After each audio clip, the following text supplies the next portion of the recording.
That way you can't lose anything. No, there's nothing to Because lose. you lose it.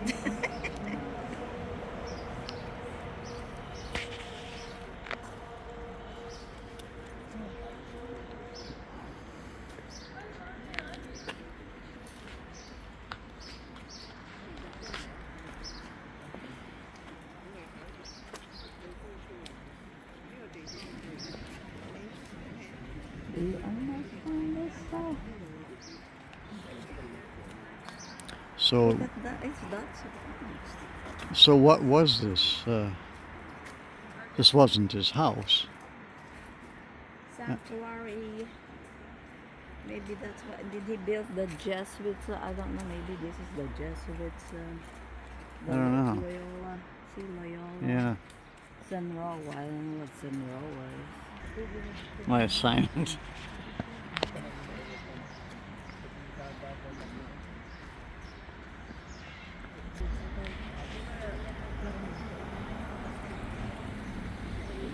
Even these three, what kind of trees is this?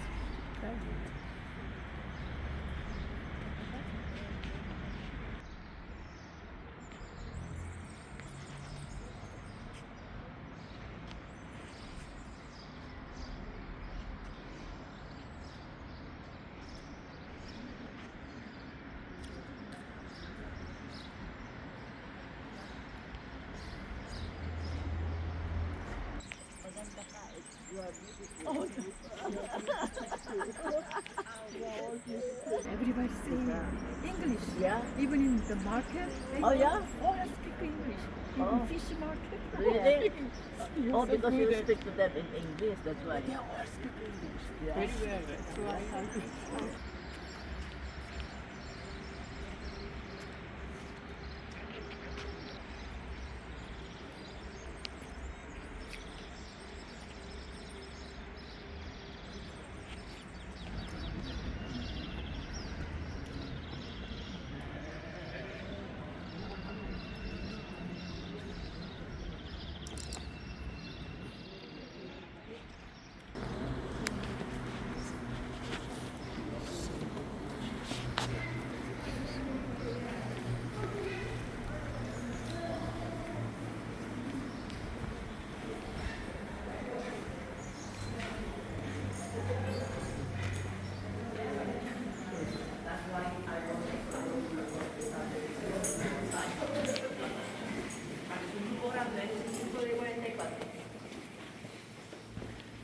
Vamos primero entonces.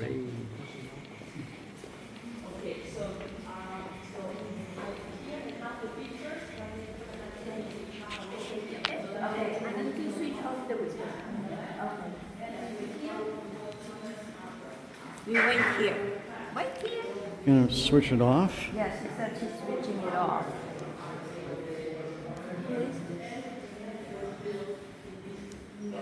Never mind, I can switch off. Illegal. You won't have any sense or learning. Welcome to the house of the Loyola family. My house. Let's go inside my family's house and learn about my story together.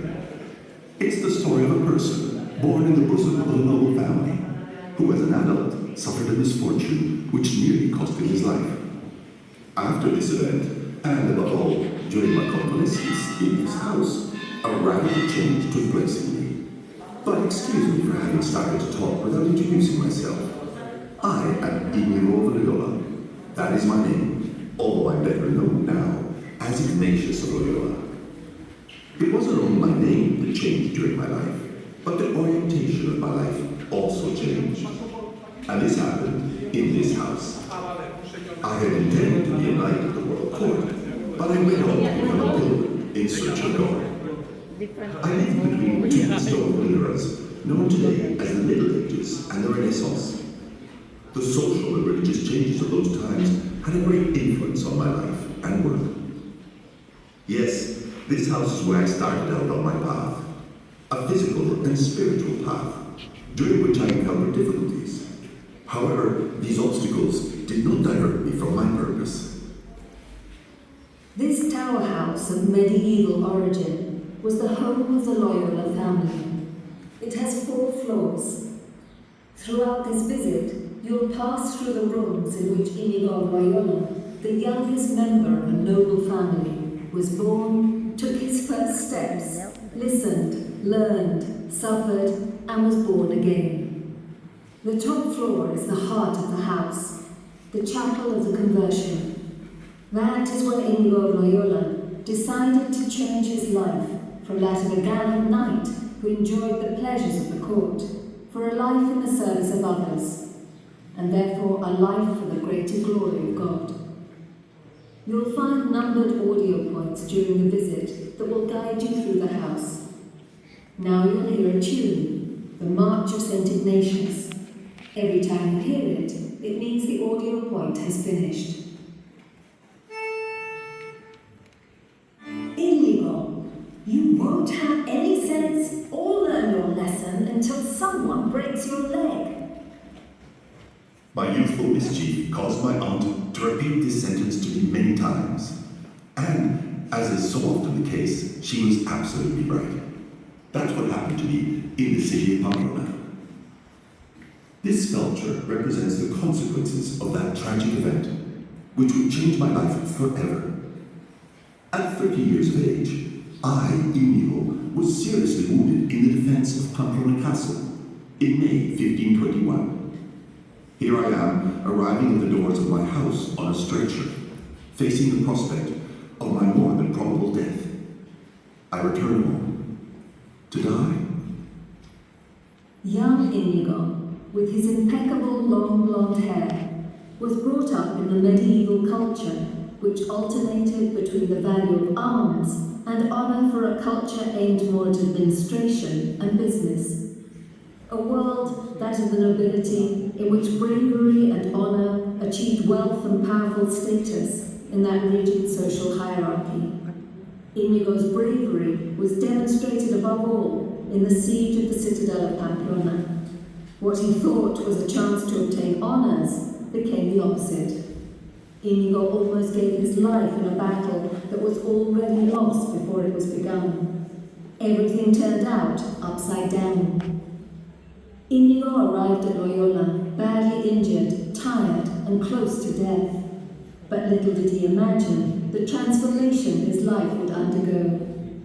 To enter the house, we must pass through a door with a pointed arch, above which we can see the Loyola family coat of arms. It features two wolves at either side of a cauldron. From a heraldic point of view, the coat of arms transmits the idea of power, representing the family's wealth in land and people. On the other hand, the surname Loyola means mud hole or muddy place, in accordance with the location of the plot of the house, which is near a stream. Years later, Inigo's brother transformed the coat of arms by adding the symbols of the Ignatius family.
Who's there? Oñacino or Gambuino? We've got company today. I'm told that the time of my ancestors was violent. It was a hierarchical society, with conflicts over power and the control of territories and people. In the case of Guipúzcoa, the lords of the land were at the head of this conflict. Two bands confronted each other, the Oñacinos and the Gamboinos. Both bands comprised families united by personal or family ties, called parientes mayores. And that's what we Loyolas are. In my grandfather's time, this balance between the factional lords was threatened by a shared enemy, which made Oñatinos and Gamboinos set aside their differences, become allies, and unite to fight. This powerful enemy was formed by Barras, with the support of royal power. Their sphere of influence grew ever larger, and so did their need for territory. This meant direct competition, leading to a marked reduction in our rents and incomes. As you can see, the rise of the Barras was a challenge, which ended with my grandfather and family in exile. And with the tower houses destroyed, even this one, so sturdy, was consumed by flames. This house was a fortress, yes, and it defended us from our enemies. But above all, it is a symbol of the power of the Loyolas, a family that must be worth more in rents, in men, in honor, which is what our coat of arms represents.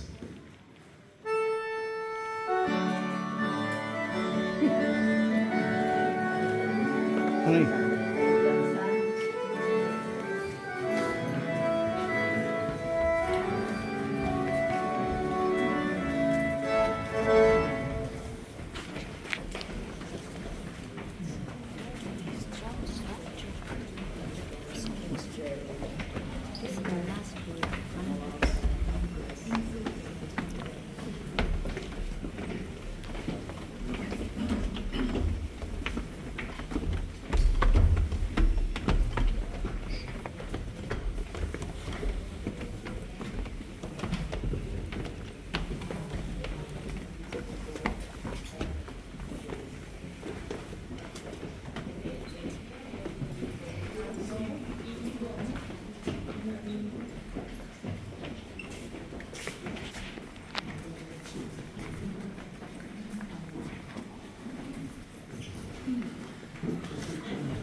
What a great smell. The skin smells good. Is it mutton or wild boar? It'd be delicious with a bit of tomato and a few potatoes. Hang on, what am I saying? When I was born in 1491, Columbus had not yet reached the Americas. We're getting ahead of ourselves. Be careful! Don't burn yourself. It'd be better to come when it gets dark. We sit in small, creaking chairs around the fire, and we talk together about the news of our extended family and the valley, and about news arriving from a new land, about past battles, about the adventures that the family's grown-up children are living in distant countries. The daughters married well. They live very close by with their families, so we regularly get all the latest news. And we also talk about the future. I remember this kitchen, with its unmistakable smell of smoke. Wood smoke from under the pots, which was extracted by that enormous stove hood. I took my first steps in this kitchen, and this is where I learned my first lessons. Between these walls, I learned what it means to be an honest person, the value of giving your word, honor, human and Christian values, and where I forged my personality, my Loyola inheritance that guided me throughout my whole life. I lived through an era of transition. I inherited the principles of honor and blood from medieval times and later I internalized the importance of studying and training for people.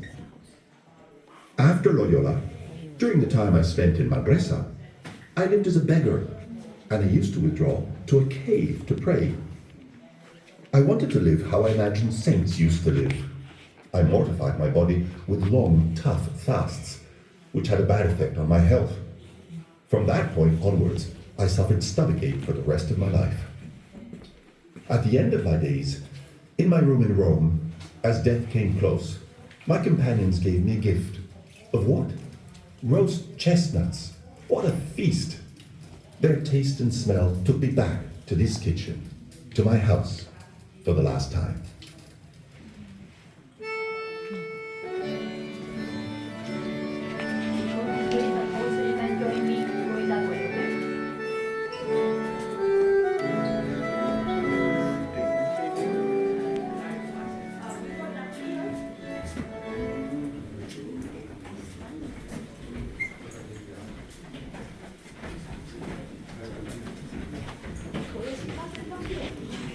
El tiempo que dura el speaker.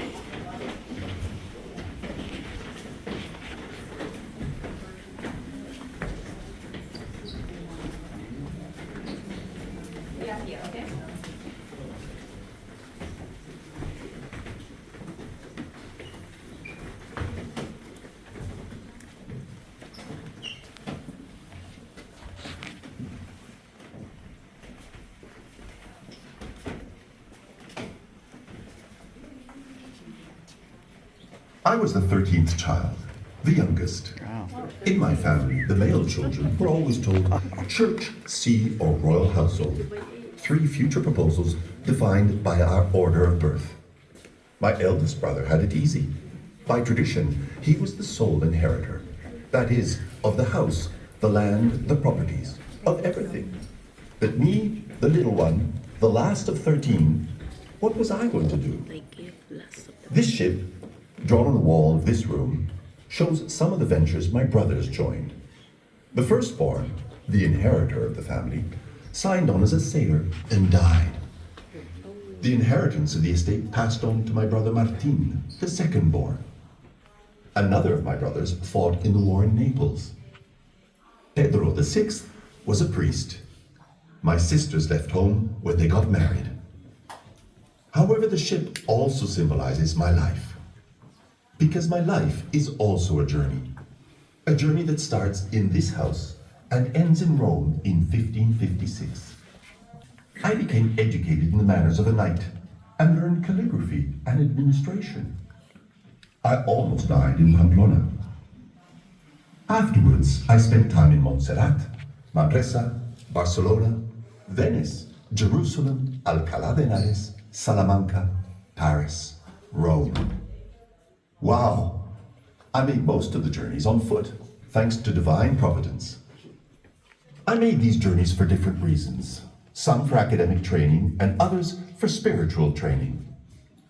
And although I never set foot in the Far East or the recently discovered Americas, my work, the Society of Jesus, thanks to my companions and followers, spread far and wide throughout the known world. The Society of Jesus was born with a universal vocation. Arévalo was my first stop.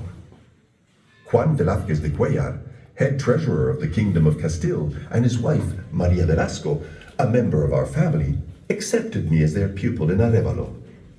Me, in the court of the Catholic monarchs. What luck! It gave me the chance to take charge of my own destiny. I made friends, and also enemies. The future looked promising. However, there were still bitter moments in store for me. I arrived in Arévalo, in Ávila, at 15 years of age. There, I served as a page, and then as a young nobleman. Over the years in Arévalo, little by little, I came to know what a knight needed to know. I learned to dance, sing, fight duels, and read and write in Spanish.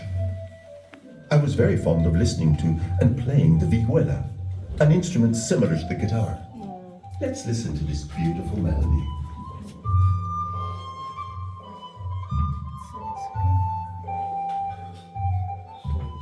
Chivalric romances, of which I was very fond, filled my head with adventures and achievements to win honor, and perhaps the love of a lady.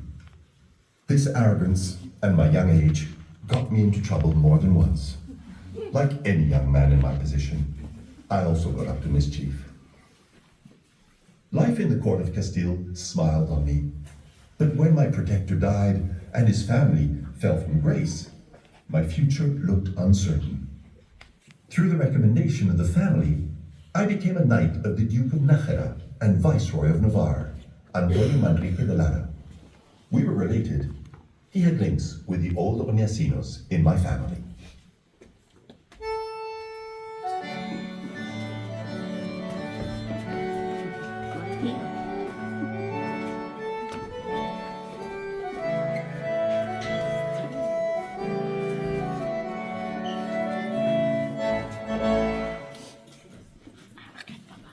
For those people who don't know, she's Montserrat, Virgin of Montserrat, and we will see the original one in Montserrat. Yeah? Yes.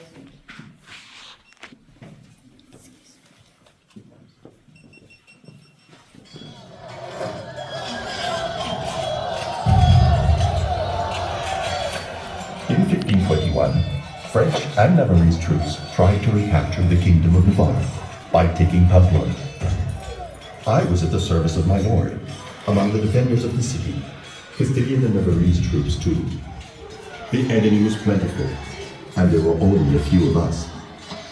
Only the castle remained for us to defend. The battle was already lost. However, the madness of honor and loyalty by which I was guided made me refuse to surrender. A dream of honor, cut short by a cannon shot which destroyed my right leg and badly injured my left leg too. The fortress surrendered. My companions, and also the enemy, tried to treat me, but I was battered and weak. They did what they could. I was taken home on a stretcher, thinking I was going to die. My family were waiting for me here. My convalescence was tough and lasted for months.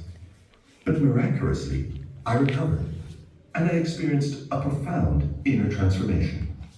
I became enthusiastic about Jesus Christ. I wanted to discover and live in his homeland. At that time, the journey to Jerusalem was not easy. Also, I had to ask the Pope for permission to travel to the Holy Land. Before boarding the ship in Barcelona, I stopped at the monastery of Montserrat. I have such great memories of the Virgin of Montserrat. After a general confession and vigil before the Virgin, I handed my nobleman's clothes to a beggar and dressed in a pilgrim's sackcloth. I entered Montserrat as a knight and left as a pilgrim.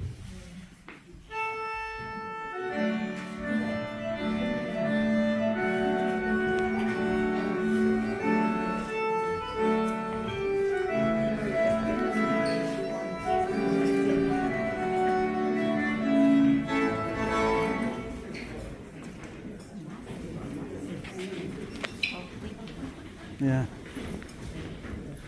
That wall is cracked downstairs.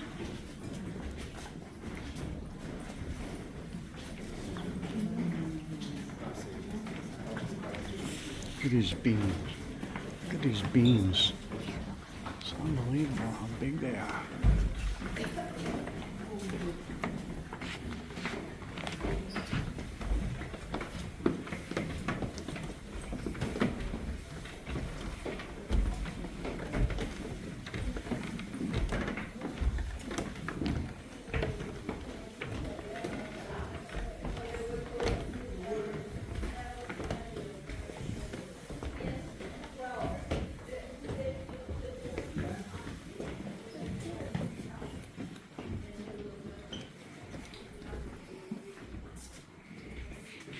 Oh, Lord.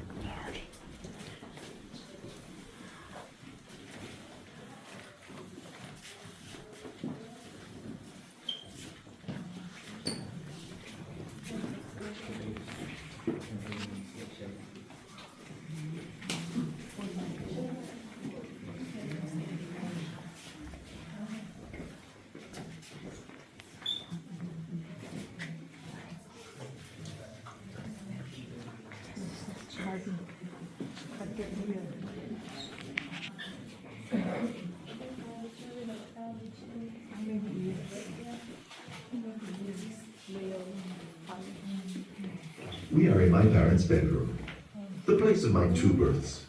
Yes, that's what I said. I was born in this room in 1491 and was born again in this house in 1521. Yes, 30 years later. It's emotional for me to enter into this bedroom because I lost my mother when I was very small. I can hardly remember her. I was raised by Maria Galin, the wife of our blacksmith, as if I was just another of her children. They lived in the Igibar farmstead near this house. When my brother Martin married Magdalena de Arau, because of the great difference in our ages, my sister-in-law looked after me, as if I were her child, until I went to Arevalo. When I was brought back from That's from his Pamplona, death mask. she was waiting for me here. I wonder if that would be from his death As I was mask. saying, I was born in this room as Inigo. I saw the light for the first time. But do we only see the light when we are born? Many people, following a traumatic event, undergo an inner transformation, as I did. During my convalescence, I underwent an inner process, which led me to take a new approach to my future. It was a new birth, a rebirth. The conversion that changed me and gave me strength to begin a new path took place in 1521. Years later, when I was 44 years old, I had another serious health malady that took me to Aspatia for the last time. My brother wanted me to stay in this house, but I refused. In the face of his amazement and anger, I stayed in the Hospital de la Magdalena, where they took in the sick, the poor, and the disinherited of society. I devoted myself to spreading the word of God. My brother warned me that I would fail. How wrong he was. Many people came to hear me. I especially liked saying the catechism. I committed myself to eliminating vices and encouraging neighbors to live together peacefully. I encouraged practices of piety, charity, and virtue. I was even able to inspire the writing of some regulations used to organize a welfare system. In that way, I tried to correct the bad example I had given my fellows when I was a young man.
What's the bust of? One piece. This place invites I'm me not to saying draw, we should to establish intimate Is that communication with bust God. of his head from a death mask? As a or young something? man, I did not follow the Is that commandments very bust of his closely. head from a death In mask? fact, I kept my distance from the church. Sometimes when someone Today, dies, they take I'd be called a reveler. mask and they. Is that Youth and feeling bust of secure the in head the in power there? of Is my that from? lineage did the rest. I started to frequent this oratory during my convalescence. How many hours I spent here. I was looking for peace.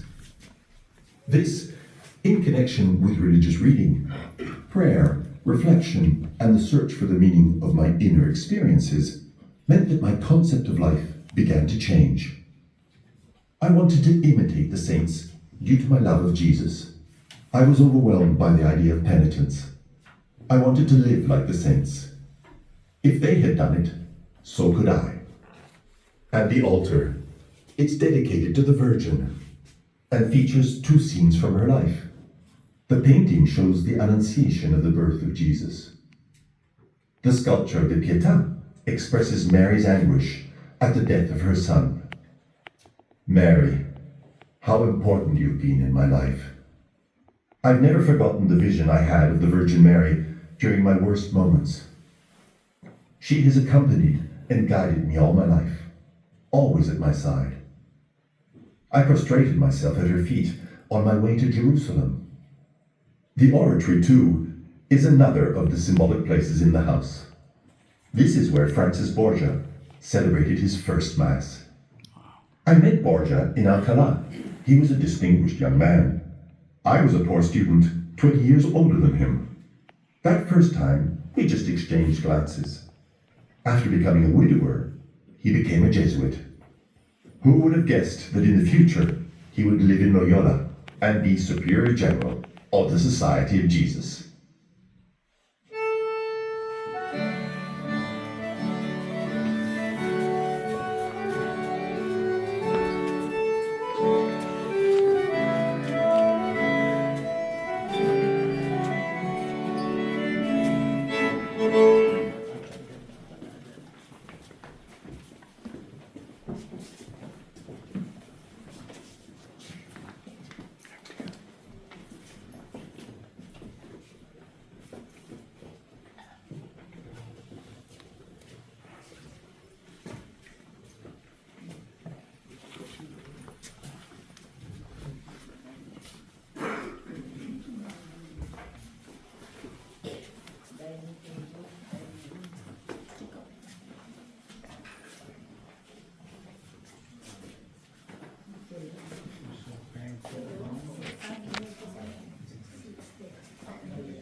dining table niya sa bahay.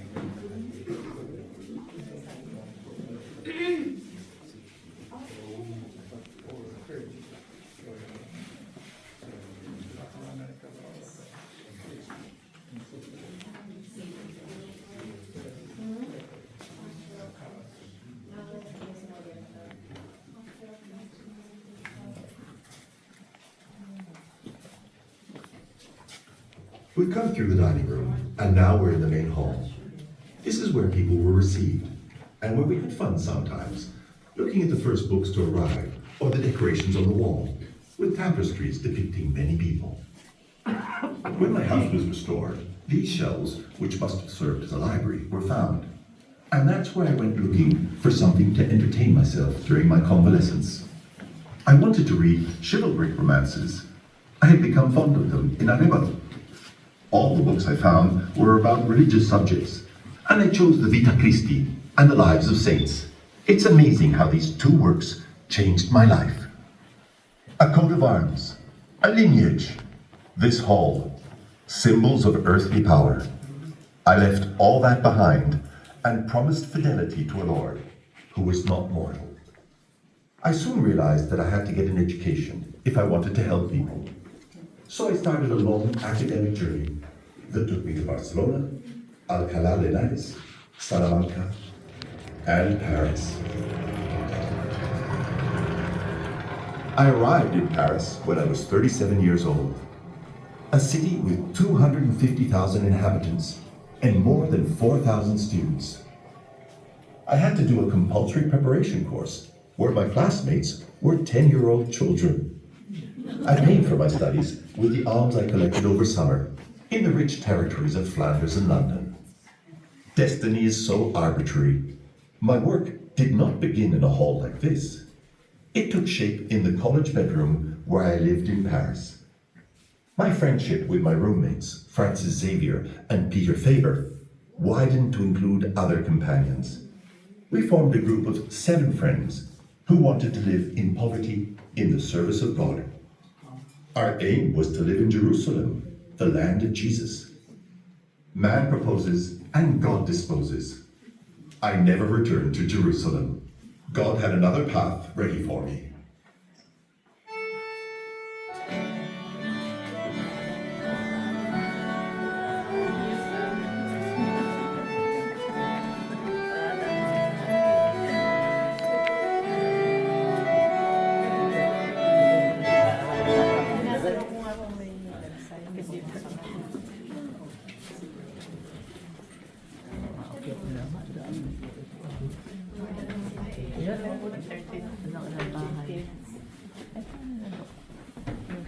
Binuktong dito after a while. Sa bahay nila. Kasi iba sila sa simbahan.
We are in the heart of this house, the room where my transformation took place. This place has changed a lot since those days. I was installed in a bedroom on this floor. Their minds were on a fatal outcome. My leg bones had fused together badly. Doctors tried to alleviate the pain I suffered, as well as to mend the leg wound. I never complained. I underwent extremely painful operations, although that didn't stop me limping for the rest of my life. I was delirious day and night, in the midst of tremendous suffering. How much physical pain. One day the doctors announced my imminent death. But God had other ideas. Recovery was long and arduous. I soon began to think about my future. A limp would prevent me from continuing my former life. What would become of me? During sleepless nights, I used to like moving close to my bedroom window to look at the stars. I was absorbed for hours and hours, watching them shine. During the day, I sought entertainment in reading. The long hours I devoted to the life of Christ and the saints left me restless inside. My character, vehement at the best of times, began to abhor my former life. I didn't understand what was happening until I realized it was God speaking to me from inside myself. That was the moment when my conversion started to take shape little by little. I took the decision to follow the flag of Jesus, who would be my only Lord. The example I saw in the saints encouraged me to follow their path. That exact moment is portrayed in the sculpture we see in the chapel. I am represented reclining, with my leg injured and bandaged, dressed as a nobleman of the era. I pause in my reading. In one hand, I hold open the book I am reading, and by my side is the other book, left closed. My face, looking at the sky, seems to hear the call of Jesus, and my purpose to follow him in everything. This is the moment of my conversion. The sentence carved into the beam reminds us of it. Ignatius de Loyola gave himself to God here. There we have it. That's the truth. Everything began here.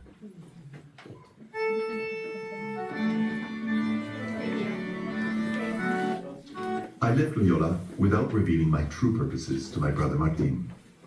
He didn't want me to leave my courtly life, so I told him I was going to visit the Duke of Nájera, my former lord, to arrange some matters. My first stop was at Anfatu, where I made a vow of chastity before the Virgin. From there, I headed to Montserrat, where I made a general confession. On my way to board ship in Barcelona, I stopped in Manresa. I intended to spend a few days there, but those few days turned into a year. I lived as a poor man and a beggar, taken in by the good people of that city. I often used to withdraw to a cave on the outskirts of the city and spent long hours praying there. I lived through very difficult and dark moments, but I was able to get out of them with the grace of God. I remember very well that one day, looking at the Cardonera River, which flowed below, I saw everything in a new way. This gave me great peace and security in my future. I understood that what I had received up to that moment could help others, and I began to put my experiences in writing. This notebook is the origin of the spiritual exercises, a manual of practices and advice to help people find the will of God without any delusions. I made great friendships in Manresa, men and women who helped me a lot. I said goodbye and continued on my way to the Holy Land, where they wouldn't let me stay. Upon my return, determined to get an education, I passed through Barcelona, Alcalá de Henares, and Salamanca, arriving in Paris. After finishing my studies, with the group of companions I spoke about earlier, we reached Venice with the intention of going to Jerusalem. We wanted to live in poverty and serve God in the land of Jesus. While we were waiting to board ship, I was ordained a priest. They were violent years. There was a war in the Mediterranean against the Turkish Empire. In Europe, political and religious wars, plagues, rendered our dream impossible, so we decided to put ourselves at the service of the Pope. On the way, I experienced many spiritual feelings. The most important was the one I felt in the chapel at La Storta, a short distance from Rome. Praying in the chapel, I had a vision. God the Father was talking to Jesus, who was carrying the cross, telling him to take me as his servant. Jesus turned and said to me, I want you to serve us. My godson is named in Upon leaving the chapel, I said to my traveling companions that I didn't know what we would find in Rome, but we were certainly on the road to fulfilling our project, to follow Jesus to the end. A few years later, Pope Paul III approved our group of friends as a new religious order, the Society of Jesus. From the beginning, in response to requests from the Pope and the needs of the Church, we began to spread throughout the known world. My companions chose me as their superior, and I had to stay in Rome, writing and giving shape to the Society of Jesus. I hardly ever left Rome now, where I finally met God, face to face, on the 31st of July, 1556.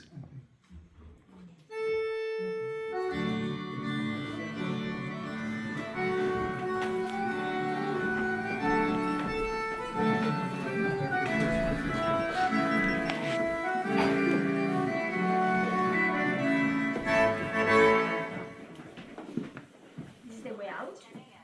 In front of us we have a staircase. If you walk to the left, you go through a museum. If you want to skip the museum, just straight. Okay, don't make a left. Just go down by the staircase. At the end you have a shop, and I will be waiting for you outside. Okay.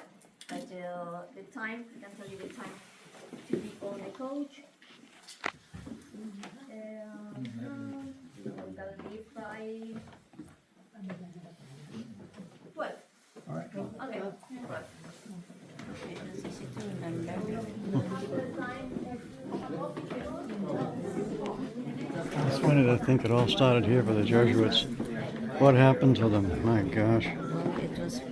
They become the yeah. Oh gosh, they have betrayed Christ. He did a great job even in Oh the gosh, yeah. Philippines. It was fantastic to begin with, but boy, oh boy, they became so entirely corrupt. The Jesuits are good. There are good ones. They're either saints or devils. No, it's just. That's why Satan starts the good ones. Oh man.